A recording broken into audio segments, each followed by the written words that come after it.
नमस्कार दोस्तों, मैं हूं एस्ट्रोलॉजर मीनाक्षी और आज के इस वीडियो में बहुत बहुत स्वागत करती हूं आप सभी धनु राशि वाले जातकों का। दोस्तों, 6 जून के बाद आपके जीवन में बहुत ही महत्वपूर्ण बदलाव आने जा रहा है।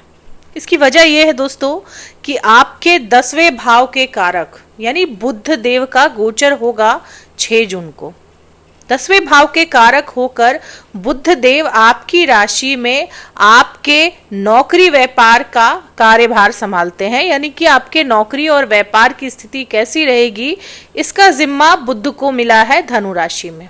और बुध देव का गोचर होगा 6 जून को। बहुत महत्वपूर्ण है ये गोचर आप सभी धनु राशि वाले जातकों के लिए। इसके अलावा मंगल का गोचर होगा दोस्तों 7 जून को। मंगल देव लगभग 8 महीनों के बाद यानी अक्टूबर के बाद राशि परिवर्तन करेंगे। अपनी नीच की राशि कर्क राशि को छोड़कर मंगल देव 7 जून को आपके 9वें भाव में सिंह राशि में प्रवेश कर जाएंगे। यहाँ पर वो केतु के साथ युति बनाएंगे।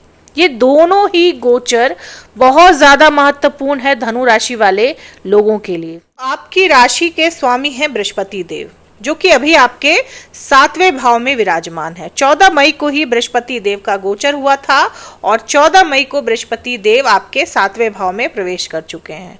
बुध देव भी उन्हीं के साथ युति बनाएंगे 6 जून को।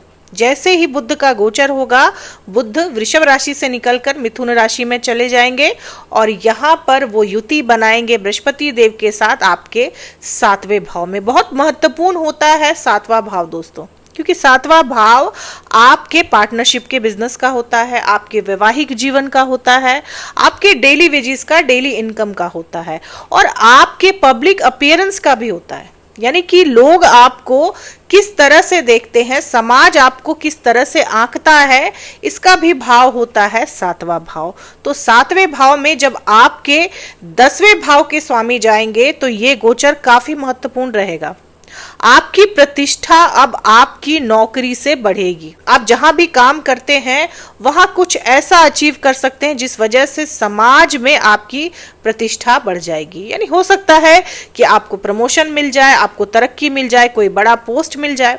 अगर नौकरी स्विच करने की अभी तक आप सोच रहे थे और डिसीजन नहीं ले पा रहे थे कि मैं क्या करूं, मैं नौकरी स्विच करूं ना करूं, तो 6 जून के बाद का समय आपके लिए बहुत ही सही है। आप नौकरी स्विच कर सकते हैं, आप दूसरी नौकरी में जा सकते हैं और वहां पर आपको तरक्की मिल जाए, इसकी भी पूरी संभावना है। आपको इंक्रीमेंट मिले, पैसे बढ़कर मिले दूसरी नौकरी में, इसकी भी संभावना है। बुध व्यापार के कारक हैं, तो पार्टनरशिप के बिजनेस के लिए भी गुरु और बुध की ये परिस्थिति बहुत ही अच्छी है। पार्टनरशिप के बिजनेस में भी आप जा सकते हैं अगर आप जाना चाहते हैं तो। बुध की ये स्थिति आपको आपकी नौकरी में तरक्की दिलाएगी, आपको मनचाही नौकरी दिला सकती है। इसी भी वजह से आप असंतुष्ट थे, तो अब आप देखेंगे कि जो नई नौकरी आपको मिलेगी उसमें आपको सेटिस्फैक्शन भी मिलेगा, आपको अपनी क्रिएटिविटी और स्किल दिखाने का मौका भी मिलेगा। तो बुध का ये गोचर आपके लिए बहुत अच्छा है। नेटवर्किंग और कम्युनिकेशन के क्षेत्र में आपको जॉब मिल सकती है, इसकी पूरी संभावना है। अगर आप आईटी के क्षेत्र से जुड़े हुए हैं, अगर आप कंप्यूटर के क्षेत्र से जुड़े हुए हैं, तो इन क्षेत्रों में भी आपको अच्छी नौकरी मिल सकती है या फिर नौकरी में तरक्की मिल सकती है, इसकी संभावना है। बुध कम्युनिकेशन के कारक हैं दोस्तों, तो आपको कम्युनिकेशन के फील्ड में जैसे मास कॉम हो गया, मीडिया लाइन हो गया, इन सब चीज़ों में तरक्की मिल सकती है या फिर नई नौकरी मिल सकती है, इसकी पूरी संभावना है।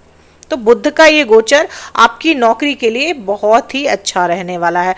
बुध बैंकिंग सेक्टर को भी दिखाते हैं, तो अगर आप बैंकिंग सेक्टर में जाना चाहते हैं, फाइनेंस के सेक्टर में जाना चाहते हैं, तो भी बुध की ये परिस्थिति बहुत अच्छी है। और अगर आप वहां पहले से ही काम करते हैं तो आपको तरक्की मिल सकती है, कोई ऊंचा ओहदा, ऊंचा पोस्ट मिल सकता है, इसकी भी संभावना है, क्योंकि बृहस्पति आपके 7वें भाव में है और बुध भी आपके 7वें भाव में रहेंगे। और 15 जून को सूर्य भी आपके 7वें भाव में आ जाएंगे। 15 जून को सूर्य का भी गोचर होगा और 15 जून को सूर्य भी आपके 7वें भाव में आएंगे। तो अथॉरिटी मिलना, हायर पोस्ट मिलना या फिर बड़े बड़े लोगों का साथ मिलना, ये सब कुछ आप देखेंगे अपने नौकरी और व्यवसाय में। बुध व्यापार के भी कारक हैं, तो व्यापारियों के लिए भी ये परिस्थिति बहुत ही अच्छी रहने वाली है। व्यापारी अपने व्यापार में तरक्की करेंगे, अपने व्यापार में मुनाफा कमा सकते हैं, क्योंकि शुक्र की स्थिति भी बहुत अच्छी बनी हुई है दोस्तों। शुक्र भी आपके 5वें भाव में विराजमान है और शुक्र आपके 5वें भाव में बैठकर आपके लाभ के भाव को यानी कि 11वें भाव को देख रहे हैं, तो आपको व्यापार से भी लाभ हो सकता है। व्यापारियों के लिए भी बुध का ये गोचर बहुत ही बढ़िया रहने वाला है। अभी तक आपने बहुत घाटे देखे, शेयर मार्केट में बहुत नुकसान हुआ व्यापारियों का, उन सब की भरपाई 6 जून के बाद हो सकती है धनु राशि वाले लोगों के लिए। दूसरा जो सबसे महत्वपूर्ण गोचर होने वाला है वो है 7 जून को मंगल का गोचर। दोस्तों 7 जून को मंगल का भी गोचर होगा। ये गोचर भी बहुत महत्वपूर्ण है आप सभी धनु राशि वाले लोगों के लिए, क्योंकि मंगल आपके 9वें भाव में आ रहे हैं। मंगल सूर्य की राशि में सिंह राशि में आ रहे हैं और यहाँ पर वो केतु के साथ युति बनाएंगे। ये स्थिति आपके हायर स्टडीज के लिए, आपके एजुकेशन के लिए बहुत ही अच्छी मानी जा रही है। आप हायर स्टडीज में एक्सीलेंस ला सकते हैं, कोई बहुत बड़ा गोल अचीव कर सकते हैं। हाई स्टडीज के लिए बहुत अच्छा है मंगल का ये गोचर, क्योंकि 9वां भाव जो होता है वो हाई स्टडीज का होता है। हाई स्टडीज के लिए आप बाहर जा सकते हैं, बाहर पढ़ने जा सकते हैं और कुछ बड़ा अचीव कर सकते हैं अपनी शिक्षा के क्षेत्र में।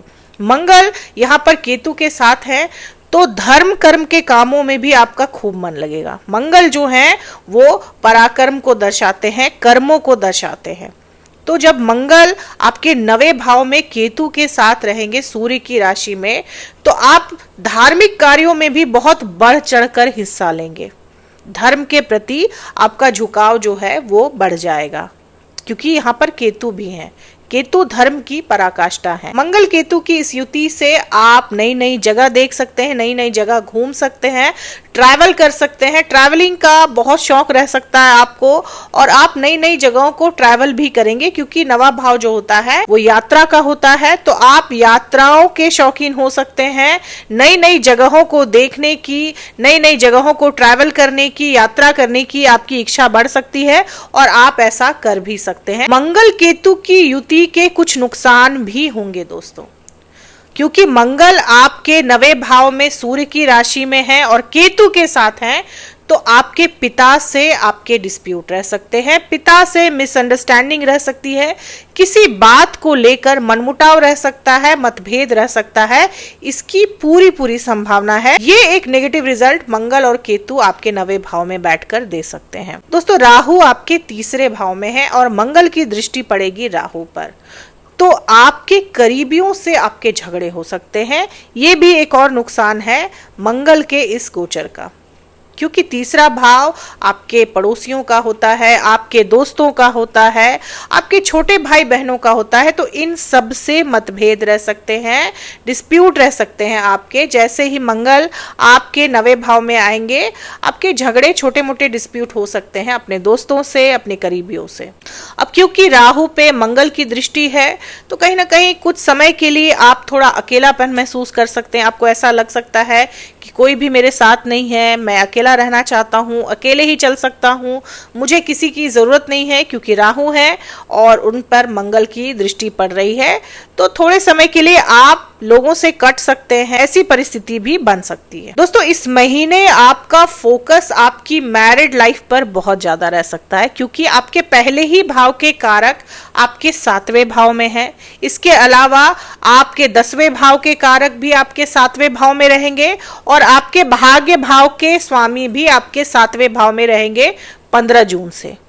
तो ये परिस्थिति ये दिखाती है कि कहीं ना कहीं आप अपने जीवन साथी को लेकर काफी गंभीर हो सकते हैं। उनके प्रति जो आपकी भावनाएं हैं वो बहुत स्ट्रांग रह सकती हैं, बहुत डीप कनेक्शन रह सकता है आपका आपके जीवन साथी के साथ। आपके और आपके जीवन साथी के बीच में बहुत स्ट्रांग वाली बॉन्डिंग बन सकती है इस महीने, और आपके जीवन साथी को भी ये बात अब समझ में आएगी कि आपकी क्या इंपॉर्टेंस है उनके लाइफ में, तो आपका रिश्ता जो है वो और मजबूत होगा, और गहरा होगा, समझ बनेगी, प्यार बढ़ेगा, रोमांटिक समय बिता सकते हैं आप अपने जीवन साथी के साथ। अपने जीवन साथी को आप सबसे ज्यादा महत्व दे सकते हैं, उनको समय देंगे, उनके साथ कहीं घूमने फिरने जा सकते हैं, उनका ध्यान रख सकते हैं। अब बात की जाए आपके लव रिलेशनशिप की, तो शुक्र आपके 5वें भाव में 31 मई से रहेंगे। ये स्थिति आपके लव रिलेशनशिप के लिए भी बहुत ही अच्छी है। फाइनली आपके और आपके पार्टनर के बीच में सब कुछ अच्छा होगा। आपका पार्टनर आपकी इंपॉर्टेंस समझेगा, आपके साथ अच्छा समय बिताएगा, आपका ध्यान देगा, क्योंकि शुक्र प्रेम है, शुक्र प्रेम के कारक हैं, लव रिलेशनशिप के कारक हैं, और 5वां भाव जो है वो आपके लव रिलेशनशिप का ही होता है। तो इससे अच्छी परिस्थिति लव रिलेशनशिप के लिए कुछ और हो ही नहीं सकती। आपके लव मैरिज होने की भी गुंजाइश बढ़ा देते हैं शुक्रदेव, क्योंकि शुक्रदेव 5वें भाव में है और बृहस्पति 7वें भाव में है, तो आपके लव मैरिज की भी गुंजाइश बढ़ जाती है शुक्र की इस परिस्थिति से। अब बात करें कि आपको सावधानियां क्या क्या रखनी चाहिए। दोस्तों, 4था भाव आपके मकान वाहन का, आपकी माता का, आपके सुख का होता है, और आपके 4थे भाव में शनि विराजमान है, जिस वजह से आपकी ढैया भी लगी हुई है। तो अपने माता के सेहत का आपको बहुत ज्यादा ध्यान रखने की जरूरत है।